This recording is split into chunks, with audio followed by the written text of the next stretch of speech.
Starlink-ийн багцыг хэрхэн standby mode буюу зогсолтын горим руу шилжүүлэх вэ? За эхлээд та гар утасныхаа Starlink гэдэг апп руу нэвтрээд орчин. За энэ бол Starlink-ийн нүүр хэсэг байгаа. За баруун дээд буланд байгаа толгойн зураг нэр дарна.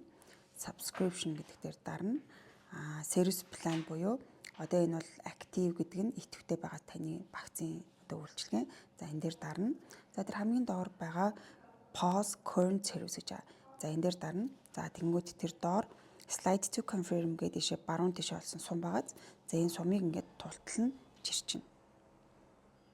За ингэснээр тэр дээр upcoming switch to standby mode гэж байгаа. Энэ нь болохоор та 12 сарын 28-нд таны энэ багцын үйлчилгээ чинь зогсоод таны багц одоо зогсолтын горим буюу standby mode дээр очино гэсэн.